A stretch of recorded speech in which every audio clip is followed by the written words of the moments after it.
y síntesis de colesterol. ¿Okay? Claro, lo que nos dé para explicar en 45 minutos. ¿Okay? Esto es lo que va a durar la clase, 45 minutos, lo que nos dé. Lo demás lo seguiremos discutiendo el día de mañana. Ustedes me dirán qué hora pueden, después de las 12 de mediodía, para hacer el proceso de explicación. Siempre y cuando no coincidan con algún partido del mundial, les agradezco, gracias. Para, obviamente, hacer el proceso de discusión. ¿Ok? Entonces, iniciemos con lo que es metabolismo de lípidos. Vean el tema importante, muchachos. Cuando nosotros hablamos del metabolismo de lípidos, hay un tema bastante peculiar con este punto, y es que el proceso de almacenamiento de los lípidos de nuestro cuerpo no está sujeto a regulación. Y esto es algo que explica muchas cosas, pues. Es decir, el hecho de que usted tenga una dieta rica en lípidos condicionará que ese lípido se deposite de manera directa a nivel del tejido adiposo, porque el sistema está diseñado para no regular el requerimiento, sino regular el uso. Es decir, cuando nosotros queremos tomar el lípido o tomar la grasa que está almacenada para poder usarla como medio energético, no es que lo podemos hacer a libertad, sino que lo hacemos bajo requerimiento. Y es un tema de supervivencia, ¿ok? Es decir, el consumo de alimentos en cuanto a la parte lipídica no está regulado desde el punto de vista hormonal, para poder almacenarse. Es decir, no, mira, si tenemos tal hormona elevada, se va a almacenar más la grasa, o si tenemos tal hormona baja, se va a almacenar más la grasa. No. Básicamente, usted come lípido, se almacena lípido. ¿Ok? Ahora, eso quiere decir que nosotros somos los únicos animales en donde literalmente podemos padecer de obesidad por el mero hecho de comer. ¿Ok? Comer sin control obviamente genera una patología denominada obesidad, en donde la adiposidad es uno de los determinantes más importantes para poder hacer el diagnóstico de obesidad. Es decir, en la actualidad, el tema del índice de masa corporal, utilizarlo como criterio diagnóstico, realmente ya está en desuso. En la actualidad utilizamos básicamente la adiposidad o el porcentaje de adiposidad para poder definir si hay o no la presencia de obesidad, además de los síntomas puntuales derivados de trastornos clínicos propios de este proceso. De hecho, hace como 2 días, ayer, hubo una actualización sobre el síndrome metabólico, que ya no se llama así, ahora se llama síndrome cardiorrenometabólico. ¿Ok? Entonces, es importante destacar que este cambio de pasar de síndrome metabólico a síndrome cardiovascular renometabólico es un determinante importante que vamos a discutir en los laboratorios. ¿Ok? O sea, ustedes han sido el semestre de las actualizaciones. Así que bueno, vamos a focalizar acá, y es que básicamente, como les dije, para nosotros poder activar este proceso de degradación de lípidos, tenemos que estar bajo un requerimiento energético básico. Y aquí recordemos lo siguiente: nuestro sistema está básicamente asociado a un grupo de moléculas que pueden ser aprovechables de manera puntual. Recuerden que las más aprovechables van a ser los carbohidratos, por lo tanto nuestro sistema enzimático va a estar condicionado a que la principal fuente de combustible energético van a ser los carbohidratos. Sin embargo, ante privación de carbohidratos por X circunstancia, que puede ser dietética, puede ser patológica, en fin, ante ejercicio intenso, es allí en donde se activan los mecanismos para poder generar entonces el proceso de utilización de la grasa o de los lípidos, que entra lo que les comentaba, el punto de la movilización. Es decir, nosotros tenemos la capacidad de almacenar de manera indiscriminada los lípidos de nuestro sistema. Es decir, la grasa de la alimentación se reserva en los lugares de manera directa y que están diseñados para eso, sin regulación. Es decir, todo aquello que aparece en el cuerpo procedente de la alimentación se absorbe, y la mayor parte se transporta al tejido adiposo cuando hablamos de la parte lipídica. ¿Ok? Esta falta de control obviamente es una evidencia triste que la obesidad en el ser humano es un punto que si no se condiciona con ejercicio, gasto calórico previo o al conjunto, no se va a tener un punto clave para regular este asunto. Sin embargo, la liberación de las grasas de los depósitos de almacenamiento en nuestro cuerpo literalmente se controla de manera hormonal y esta control hormonal tiene un solo objetivo, muchachos, y es la de satisfacer las necesidades de nuestro cuerpo en la generación de energía. Entonces, este catabolismo de la grasa se inicia con lo que es el proceso de movilización. Este proceso de movilización no es más que el proceso de lipólisis, es decir, la hidrólisis de los triglicéridos para producir entonces glicerol y ácidos grasos libres. Ojo, estos ácidos grasos libres realmente tan libres no son. Ay.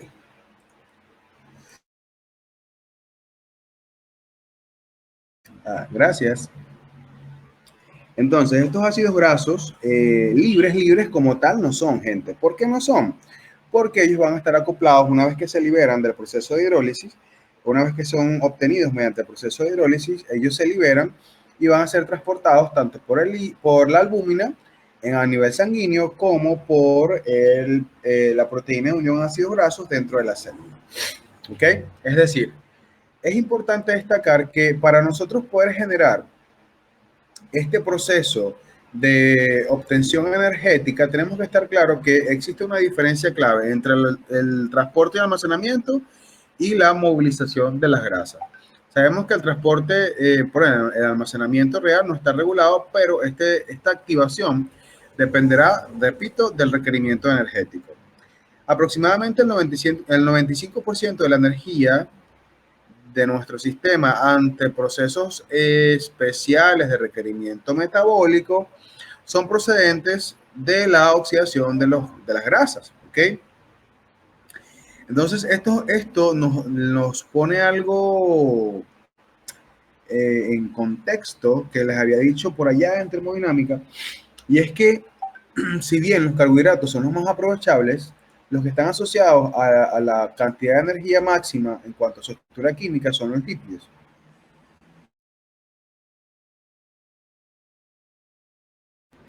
Entonces, esto nos habla de que la hidrólisis de estos triglicéridos almacenados en nuestro tejido adiposo van a representar una fuente supremamente grande de aporte energético ante el requerimiento metabólico.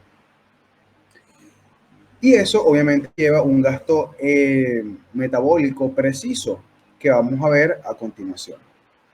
Es decir, nosotros tenemos que una vez que existe la producción hormonal en relación a el requerimiento energético, que esta producción hormonal puede ser un aumento de adrenalina, un aumento de cortisol, puede ser un aumento de cualquier hormona que promueva un estado de requerimiento energético puntual o de estrés metabólico específico que involucre la privación de los carbohidratos como estímulo de emergencia, pues. Es decir, ahí entrará también el glucagón producido por nuestro páncreas. Es decir, tiene que haber una producción hormonal inicial, ¿ok? Esta producción hormonal inicial se encargará de establecer un mecanismo de estimulación enzimática intracelular mediante una cascada de respuestas a través de segundos mensajeros. Es decir, aquí es donde entra el señor AMP cíclico. La primera reacción se controla mediante una cascada en la que interviene este AMP cíclico y según cuál sea el estado fisiológico, bien sea promovido por, repito, glucagón, adrenalina, corticotropina, estas señores se van a unir a un receptor de membrana plasmática, lo cual va a conducir a la actividad de una enzima llamada adenilato ciclasa. ¿Qué pasa? Este adenilato ciclasa se va a encargar de producir AMP cíclico y este AMP cíclico será un segundo mensajero. Entonces, el AMP cíclico, a su vez, activará una proteína quinasa que obviamente va a liberar sus unidades catalíticas de los tetrámeros que contengan en su composición intracelular. Al liberar estas unidades catalíticas, entonces vamos a tener una enzima llamada proteína quinasa tipo A, la cual tiene una actividad fosforilasa activa. Y por tanto, una vez que esta enzima se activa, va a denominarse entonces triacilglicerol lipasa, que también es llamada lipasa sensible a hormonas. Una vez que esta señora se activa, esta enzima va a catalizar la liberación mediante hidrólisis de los ácidos grasos de los carbonos 1 y 3 del glicerol. Recuerden que el último carbono que se va a liberar generalmente posterior a un proceso de isomerización dentro del glicerol va a ser el carbono 2, que es el carbono central. ¿Ok? Pero es importante que cada mecanismo de hidrólisis de la lipasa sensible a hormonas va a darse de un átomo de carbono a la vez. Es decir, primero carbono 1, obtengo un diacilglicerol, luego el carbono 3, o viceversa, ¿ok? Y en ambos casos voy a obtener un diacilglicerol y en última instancia obtengo un monoacilglicerol. Entonces, cuando ya obtengo este monoacilglicerol, entra una monoacilglicerol lipasa que de forma consecutiva va a agarrar y va a degradar este enlace tipo el que está en el carbono 2 de este triacilglicerol, y entonces vamos a tener que, como resultado de este proceso de lipólisis, se van a obtener entonces 3 moléculas de ácido graso y una molécula de glicerol. Ahora, esto nos habla de que ante el estrés, ante literalmente las situaciones mediadas por adrenalina o el glucagón durante el ayuno, la movilización de las grasas va a ser un evento muy importante. Porque obviamente una vez que yo saco estas grasas provenientes del tejido adiposo almacenado, básicamente los triacilgliceroles almacenados en los adipocitos, esto nos va a conllevar a que obtendríamos al final del asunto un pool de glicerol, que ojo, este glicerol también se va a procesar, ¿ok? Y obtendremos solo un 5% de energía proveniente del procesamiento energético de este glicerol. El resto, del otro 95% de la energía requerida durante este estado metabólico puntual va a provenir de la oxidación de los ácidos grasos. Entonces entra un punto. Una vez que ya se produjo la lipólisis, esta lipólisis obviamente genera una gran cantidad de ácidos grasos que van a ser acoplados a la albúmina. Por lo tanto, estos ácidos grasos de cadena larga, que son acoplados por la albúmina, van a ser transportados a células encargadas de procesar estas mismas, ¿ok? Pero es importante destacar que estos ácidos grasos de cadena larga tienen que ser ácidos grasos saturados, es decir, ácidos grasos que no tengan dobles enlaces en su configuración, debido a que si hay la presencia de estos ácidos grasos de insaturados, entonces se activan otras rutas metabólicas de catabolismo, ¿ok? Que vamos también a ver en esta clase, si nos dan los 45 minutos, que llevan media hora. Entonces, ¿qué ocurre? Sí, no sé, el tiempo está pasando demasiado rápido. Entonces, ¿qué ocurre? Una vez que yo obtengo ya esta lipólisis, vean que entra una fase de activación y transporte. Es decir, aprovechar los ácidos grasos es una ruta metabólica que se da exclusivamente en la mitocondria. ¿Ok? Sin embargo, estos ácidos grasos provenientes del exterior pueden ser acoplados a peroxisomas y pueden ser básicamente reensamblados o ensamblados en el retículo endoplasmático, pero siempre terminarán teniendo un punto final a nivel mitocondrial. ¿Ok? Entonces, pero para entrar a la mitocondria, este ácido graso necesita ser activado y obviamente transportado a través de la membrana mitocondrial tanto externa como interna. Entonces, este ácido graso va a sufrir una serie de pasos. Primero ocurrirá la adenilación, luego la acilación de acil-CoA-tiol, luego la transferencia de carnitina, luego existe el transporte a través de la membrana mitocondrial interna y luego existirá la reconjugación una vez interno en la membrana, en la matriz mitocondrial. Es decir, es una serie de pasos secuenciales de transformación química que van desde la configuración citosólica hasta la mitocondria. Pero llega un punto clave. En el citosol, los ácidos grasos tampoco están libres. Es decir, una vez que la albúmina llega a la célula respectiva de utilización metabólica, que puede ser músculo, puede ser hígado, ¿ok?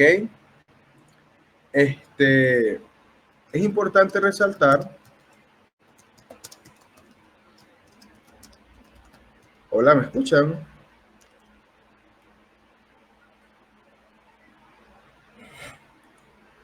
Hola. Sí, pero sí. Oh, ok.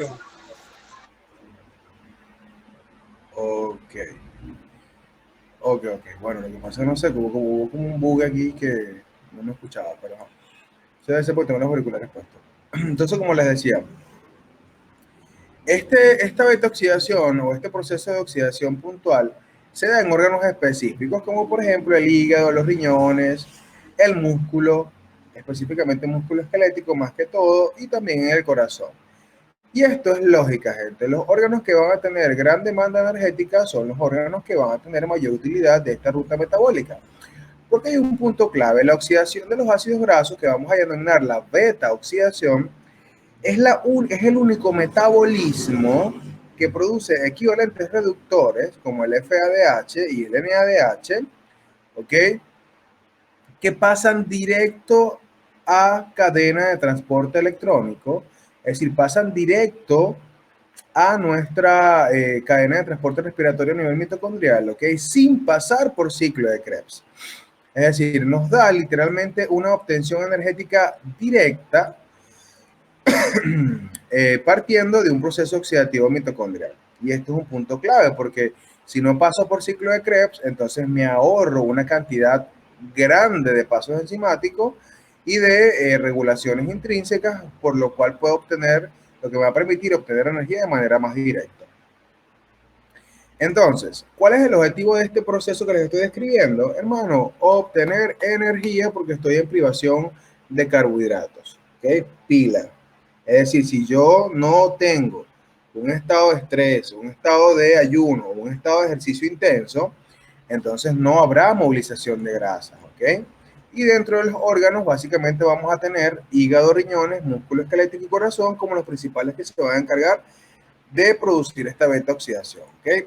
El objetivo es generar energía y obviamente esta generación de energía promueve un aumento en el ATP disponible para las células y obviamente generar una función específica. Y una vez que llegamos a la beta oxidación, obviamente es un proceso de oxidación a nivel del carbono alfa y del carbono beta. Y aquí ustedes dirán, bueno, pero ¿cómo es eso?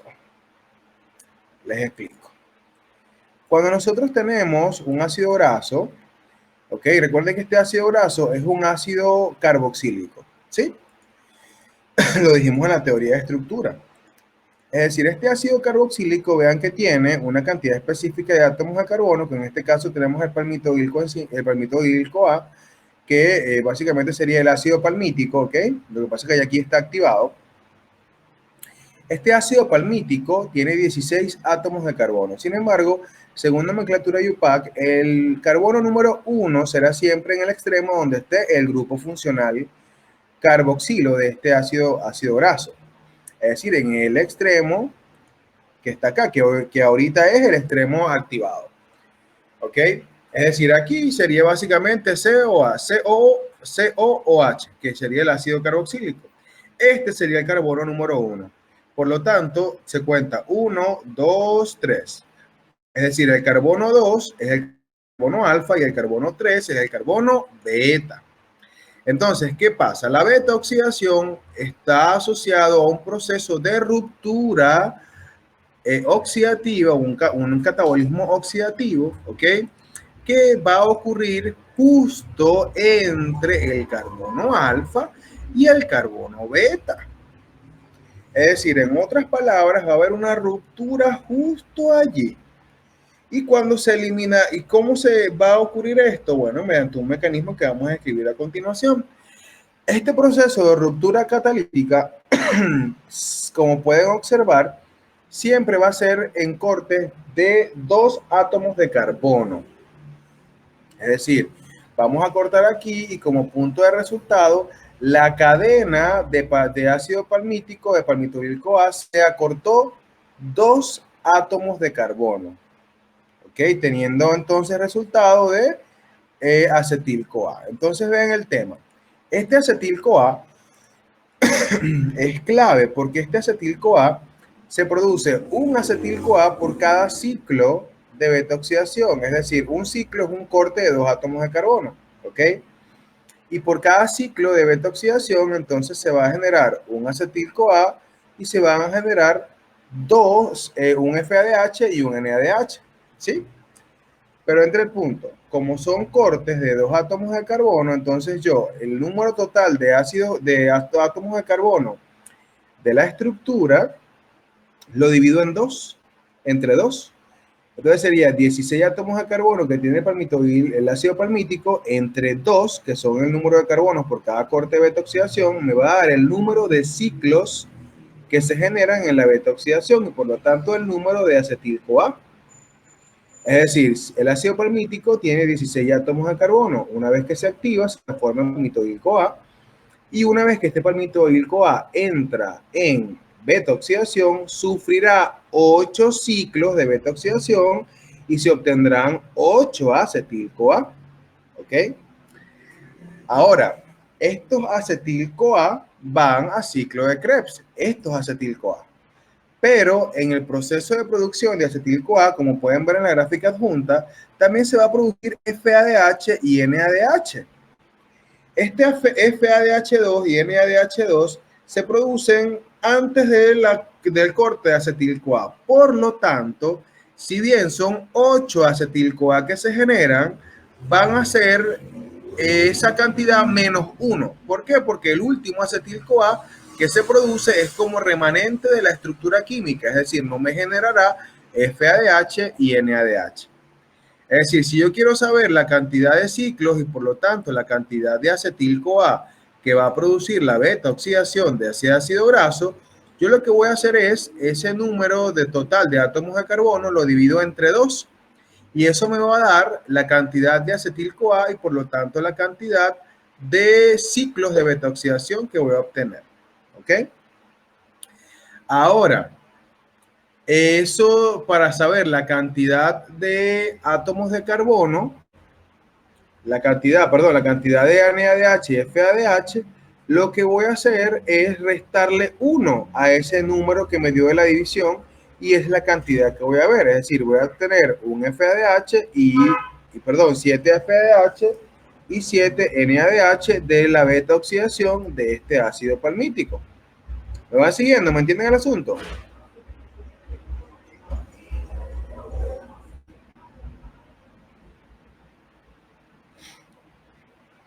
Entonces, por ejemplo, si yo hablo de un ácido graso de 24 átomos de carbono,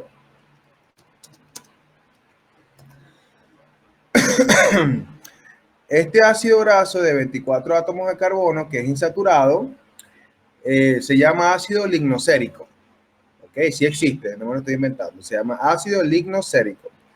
Este ácido lignocérico tiene 24 átomos de carbono. Ahora, entró a beta-oxidación. ¿Cuántos acetil-CoA va a producir? Muy bien, 12. ¿Y cuántos FADH va a producir? 11. ¿Cuántos NADH va a producir? 11. Muy bien. Entonces, esto es lo que estamos viendo acá, es el rendimiento de producción final por cada ciclo, por la aplicación total de la beta-oxidación sobre un ácido graso de cadena saturada, ¿ok? Ahora entra el punto. Este acetil-CoA sabemos que va a ciclo de Krebs. Y posterior a que este acetil-CoA entra a ciclo de Krebs, por cada acetil-CoA que entra a ciclo de Krebs, a su vez se van a producir 3 NADH y un FADH, ¿sí? Y sabemos que este FADH y este NADH son los que van a ir a fosforilación oxidativa en cadena de transporte electrónico. Además, por cada acetil-CoA que entra a ciclo de Krebs, se produce un GTP también, que ya por ahí es una molécula de alto contenido energético. Entonces, ahí viene el asunto, el meollo del asunto. Por cada FADH que entra a cadena de transporte electrónico, se van a producir 1,5 moléculas de ATP. Y por cada NADH 2,5, es decir, un FADH me genera 1,5 ATP, un NADH me genera 2,5 ATP. Entonces, no metamos el número de acetil-CoA por ahora.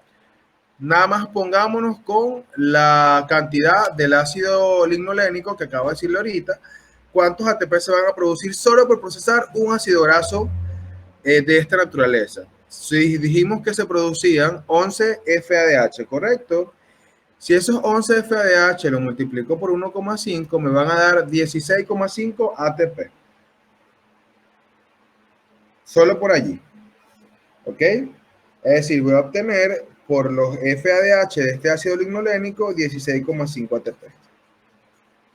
Ahora, si hablamos de los 11 FADH, perdón, NADH que se van a generar en la estructura, esto lo multiplico básicamente por 2,5 y serían 27,5 ATP. Entonces, 27,5 más 16,5 me va a dar un total de 44 ATP. Solamente metiendo estos 11 FADH y NADH que entran directamente al ciclo a fosforilación oxidativa sin pasar por ciclo de Krebs desde la beta-oxidación directico. ¿Ok? Entonces, si yo meto los 12 acetil-CoA que entraron a ciclo de Krebs, entonces entra el asunto. Estos 12 acetil-CoA sabemos que me van a producir 3 NADH, ¿correcto? Perdón, cada acetil-CoA me va a producir 3 NADH. Entonces sería 12 por 3 son 36 NADH. Por esos 12 acetil-CoA, ¿cierto? Y son 12 FADH. Además de esos 12 acetil-CoA, se van a producir 12 GTP, que se consideran moléculas de alto contenido energético también, es decir, cuenta como que fuese un ATP. Entonces, 36 NADH cuando entran a fosforilación oxidativa lo multiplico por 2,5. Son 90 ATP. Los 12 FADH los multiplico por 1,5 y son 18 ATP. Y los 12 GTP son 12 GTP. Entonces, sumando el asunto, serían 44 ATP de manera directa, 90 que vienen del ciclo de Krebs, 18 de ciclo de Krebs y 12 de ciclo de Krebs. ¿Cuánto da? Básicamente son, en promedio, si mis datos no me fallan, 164 ATP. O sea, 164 ATP en aproximadamente solo de un ácido graso de 24 átomos de carbono que se procesó. O sea, ¿entienden la magnitud de esto? Es decir, si yo libero literalmente 10 moleculitas nada más, 10 moleculitas y todas las moleculitas van a tener puros ácidos grasos de 24 átomos. Y ahí pasa de 164, si esto 164 lo multiplico por 10, que son los 10 que están allí, son 1640 ATP. Solo de 10 moléculas de un ácido graso de 24 átomos de carbono.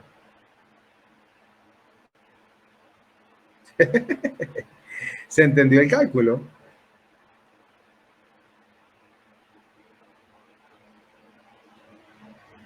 ¿Qué no entendiste, Santiago?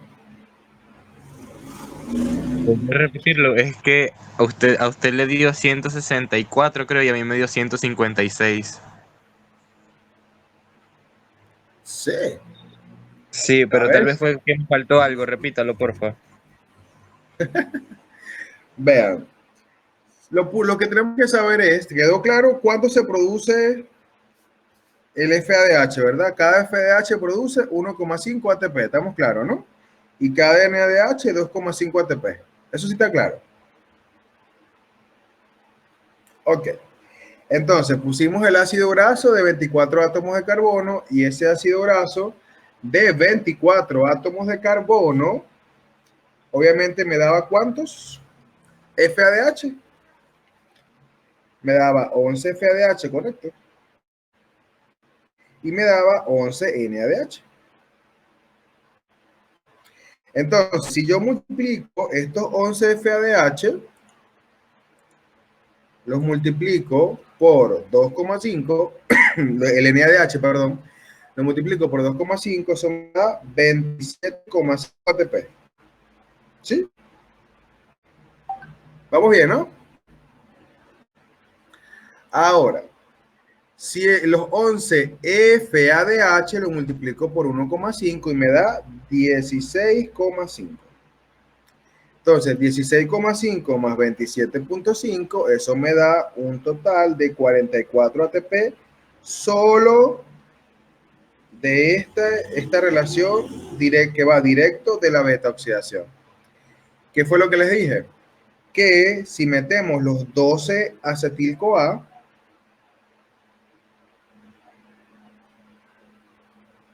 ¿ok? Si metemos los 12 acetil-CoA a ciclo de Krebs, hay una relación fija, ¿cierto?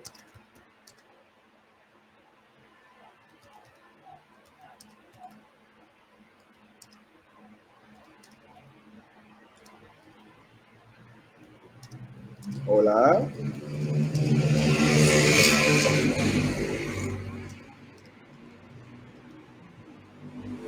Hola. Sí, profe, ¿me escucha? Ok. Ok, va, ya. Ya me llegó la... No sé, se fue la señal aquí. Bueno, en fin. ¿Me escuchan bien? Hola. Sí, profe. Ok. Entonces, de esos dos acetil-CoA que entraron a ciclo de Krebs, yo les dije, por cada acetil-CoA que entra a ciclo de Krebs, por un acetil-CoA que entra a ciclo de Krebs, se van a producir entonces 3 NADH y una molécula de FADH.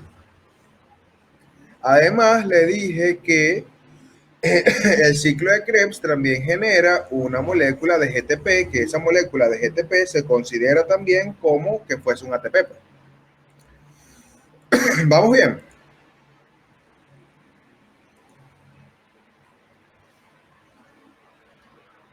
Entonces, 2-acetil-CoA me generarán, después que ingresan al ciclo de Krebs, multiplico 12 por 3.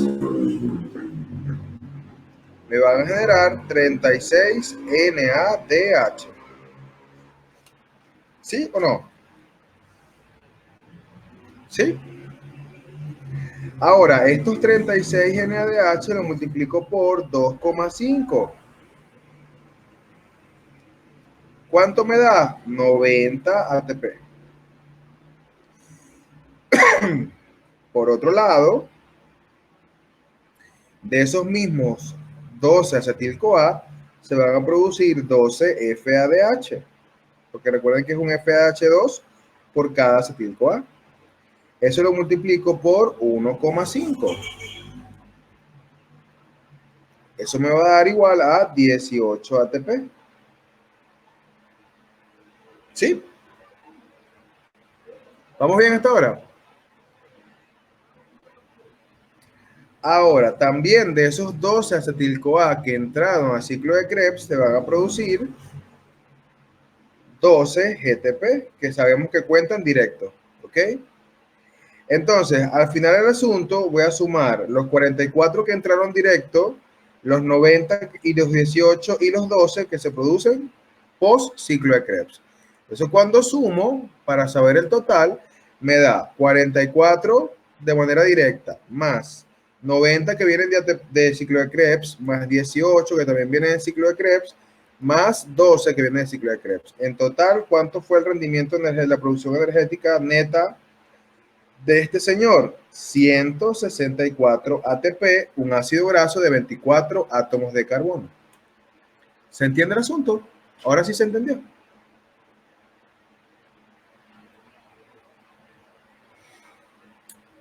Entonces, como les decía, esto es el rendimiento energético que tenemos por solo un ácido graso.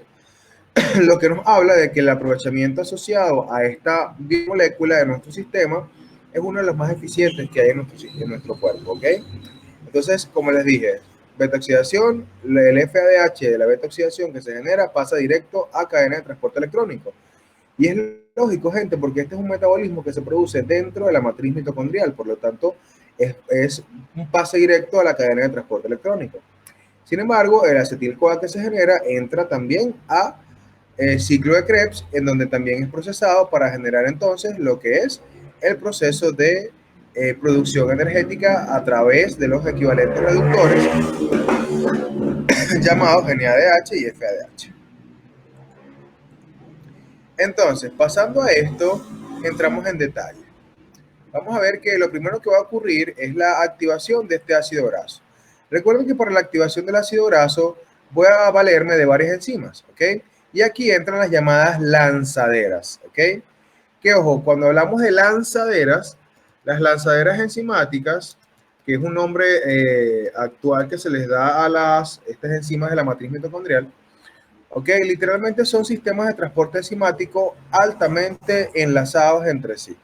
Vean que son transportes que están correlacionados y se llaman lanzaderas porque lo que una produce, la otra la toma y la manda a la siguiente. Es como que estuviera lanzando pelotas entre dos pitchers en el proceso de bateo, pues. Entonces, ¿qué pasa? Vamos a tener que estas lanzaderas enzimáticas tienen un gran poder reductor y generalmente ellas van a estar localizadas en las membranas mitocondriales, ¿ok? Y van a estar orientadas hacia la matriz mitocondrial, ¿ok? Y hacia el espacio intermembrana. Entonces, todo comenzará con la enzima acil-CoA sintetasa. La enzima acil-CoA sintetasa adquiere un ácido graso libre, que este ácido graso libre no es, repito, no es tan libre. Recuerden que va a estar unido en el citoplasma a la proteína de unión a ácido graso, ¿ok? Que se llama también FABP por sus acrónimos en inglés. Esta FABP libera estos ácidos grasos, ¿ok? Y en los mismos son acoplados por la acil-CoA sintetasa, que es una enzima de la membrana mitocondrial externa. ¿Y qué es lo que va a hacer ella? A través del uso de una molécula de ATP más coenzima A, ¿ok? Se va a encargar entonces de hacer un proceso de acilación y adenilación en el extremo carboxilo terminal del ácido graso, generando como tal un AMP cíclico, un AMP, y fosfato inorgánico como producto estelar, el acil-coenzima A, que este acil-coenzima A ya es el ácido graso activa. Sin embargo, así como está, este ácido graso, muchachos, no puede pasar a la matriz mitocondrial. Entonces, ¿por qué necesitamos que el sistema de lanzaderas lo incluya? Entonces, ¿qué pasa? Este acil-CoA pasa a través de transportadores específicos por la membrana mitocondrial externa y es sustrato de la enzima carnitina parmitoil aciltransferasa. Y este paso es el paso literalmente regulador de toda la ruta, en donde la carnitina parmitoila transferasa 1, literalmente, ¿qué es lo que va a hacer? Va a agarrar acil-CoA, los va a acoplar con una molécula de carnitina, ¿ok? ¿Y qué pasa? Esta molécula de carnitina es clave porque es la que me va a permitir literalmente la puerta de entrada. Entonces, esta carnitina, recuerden que es un aminoácido, ok, bueno, es derivado de un aminoácido, es similar a un aminoácido, y generalmente lo obtenemos a través de alimentos como carnes rojas y ciertos lácteos. La función principal, como pueden observar, es ayudar al transporte de ácidos grasos al interior de las células, lo que obviamente permite que se obtenga mucha mayor energía. Es decir, esta carnitina es la que se toma como suplemento, ¿ok? Para los atletas, pues, ya que genera entonces una mayor resistencia aeróbica tras la fatiga durante entrenamientos intensos. Debido a que mientras más carnitina tenga disponible en el sistema, mayor va a ser el transporte de ácidos grasos hacia la mitocondria y por lo tanto es también conocida como un suplemento que ayuda a quemar grasa. Sin embargo, sabemos que esta quema de grasa, así yo tome la carnitina, ¿ok? Realmente tiene que darse a través de un déficit calórico. O sea, si no hay déficit calórico, la carnitina no funciona. ¿Ok? Tienen que haber un déficit calórico y un ejercicio constante. De lo contrario, esa carnitina que usted toma para la actividad física no hace nada. ¿Ok? Entonces, pila con esta suplementación y como perla, la dosis habitual es de 500 miligramos a 2000 miligramos al día, dependiendo del peso de la persona. ¿Ok? Es importante resaltar que esta carnitina va a formar parte esencial de la estructura enzimática dentro de las lanzaderas más importantes del sistema, como esta lanzadera que estamos viendo a continuación. ¿Okay? ¿Qué pasa? Que es la lanzadera básicamente de carnitina y de ácidos grasos. Sin embargo, hay otras lanzaderas más relevantes como la lanzadera de malato aspartato, ¿okay? Y la lanzadera de glicerol fosfato. Estas lanzaderas literalmente son claves en el mantenimiento energético total. Pero para el tema de beta-oxidación y metabolismo de ácidos grasos, estas lanzaderas de carnitina palmitoyltransferasa tipo 1, que lo que hacen es lanzar carnitina y ácido graso, es clave en el proceso de verificación. ¿Ok? Entonces, esta carnitina palmitoyltransferasa lo que va a hacer es transferir esta carnitina que proviene del medio intramitocondrial a el extremo acilo de nuestro ácido graso, es decir, el extremo carboxilo terminal, para obtener entonces una coenzima A libre que puede ser reutilizada por la acetil-CoA sintetasa, y vamos a tener entonces la acilcarnitina. Esta acilcarnitina literalmente es la llave de entrada para que la enzima que está en la membrana mitocondrial interna, que es la carnitina, acilcarnitina traslocasa, lo que va a hacer es transferir, se ingresa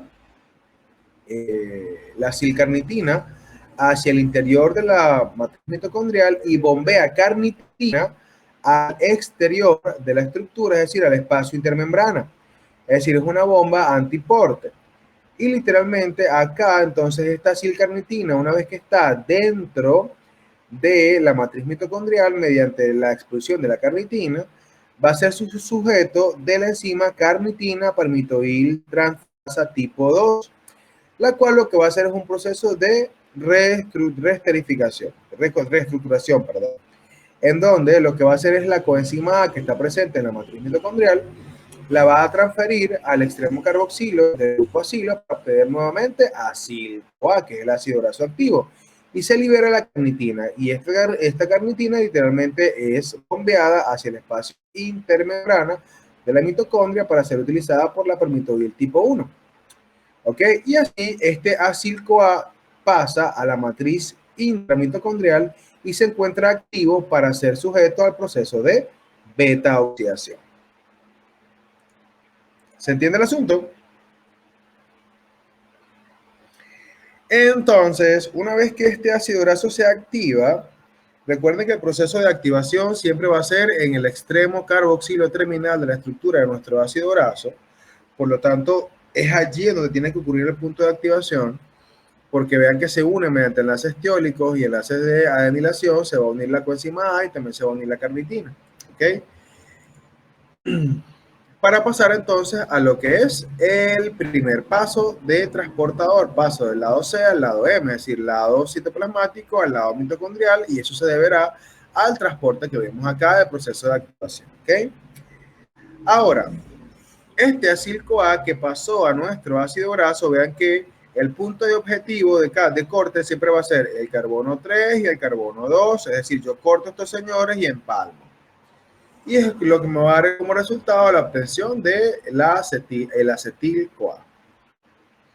Entonces, el punto aquí es la activación de este acil-CoA, y sabemos que la acil-CoA sintetasa tiene que ver, utiliza como cofactor el magnesio en el proceso de estabilización, es decir, es una metalenzima, y es importante recordar que toda enzima sintetasa que utiliza ATP tendrá como cofactor el magnesio como estabilizador de los enlaces de alta energía que tiene la estructura mediante un sistema de resonancia derivativo. Ahora, Una vez que este acil-CoA ingresa a la membrana mitocondrial, al interior mitocondrial, entonces viene una enzima llamada acil-CoA deshidrogenasa que va a hacer un proceso de deshidrogenación, pero deshidrogenación ¿dónde? Justo en el carbono, entre el carbono 2 y el carbono 3, es decir, justo entre el carbono alfa y el carbono beta, ¿ok? Y este proceso de deshidrogenación utiliza como cofactor, pero bueno, en este caso como coenzima realmente, o como equivalente reductor para ser más preciso, el FAD. Esta flavina de adenina dinucleótida va a ser básicamente oxidada a FADH. Y una vez que obtengo este FADH2, vean que va directamente a cadena transportadora de electrones y me va a dar como resultado 1,5 enlaces de alta energía, ¿ok? 1,5 ATP, pues. Y la molécula de agua en el proceso de estabilización final. Entonces, el resultado de esta acil-CoA deshidrogenasa me va a dar una delta 2 transgelonil-CoA, que vean que es una estructura igual que nuestro ácido graso ya activado, pero con una insaturación entre el carbono alfa y el carbono beta. Luego, este transenolil-CoA va a ser sujeto a un proceso de hidroxilación, o de hidratación, mejor dicho. Es decir, la enzima delta 2-enoil-CoA hidratasa va a agarrar una molécula de agua, ¿ok? Va a romper la insaturación que se formó añadiendo un átomo de hidrógeno, ¿ok? Y va a añadir el grupo H resultante de la estructura al carbono beta, ¿ok? Y vamos a formar entonces levo más 3-hidroxiacil-CoA. Este levo más 3-hidroxiacil-CoA lo que va a ser un punto de marcaje de carbono beta para la siguiente enzima. Es decir, la L más 3-hidroxiacil-CoA deshidrogenasa va a tomar este punto de partida en el carbono 3 o el carbono alfa, beta, perdón, de la estructura y va a encargarse de formar un doble enlace, ¿ok? Con en este carbono beta.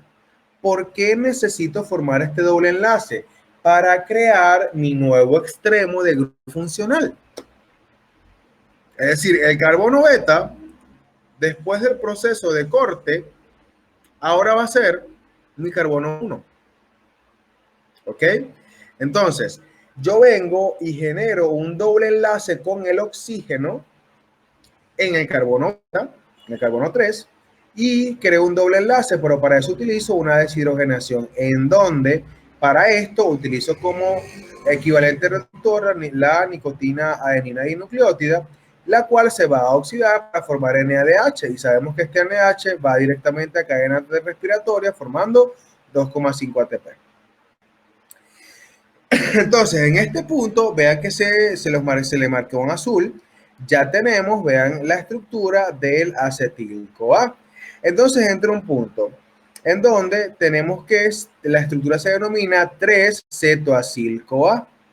Es decir, la 3-hidroxiacil-CoA deshidrogenasa formó la insaturación del carbono beta y generó un punto de marcaje, donde va a tener entonces la tiolasa, la cual va a encargarse de cortar o sí, literalmente escindir mediante un mecanismo hidrolítico el carbono 2 y carbono 3, y esta estructura del carbono 3 entonces es el acetil-CoA, mientras que al acil-CoA en el extremo, que antes era el carbono beta y que ahora será el carbono 1, porque tiene como el extremo del grupo funcional, se le acoplará una coenzima A tiolizada.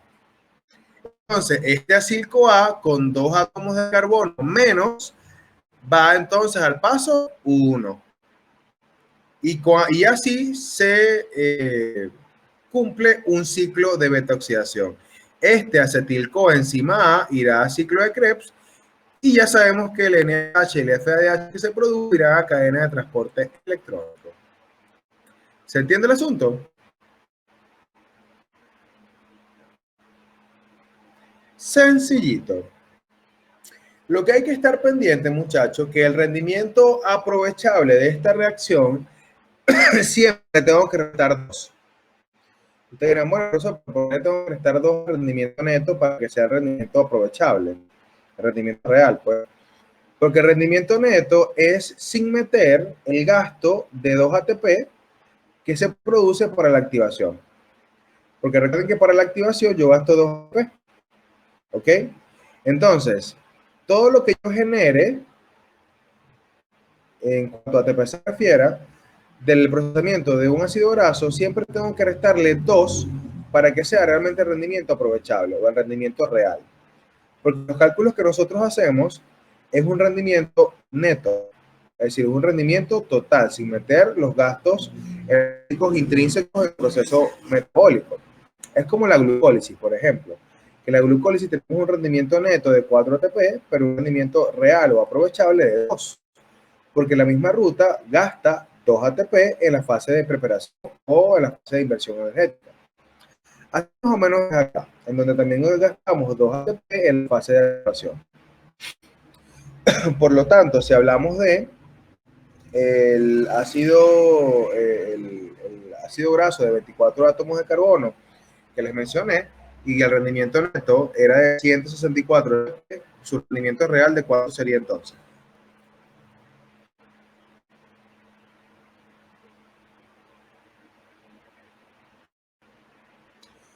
Hola, ¿el rendimiento real de cuánto sería entonces?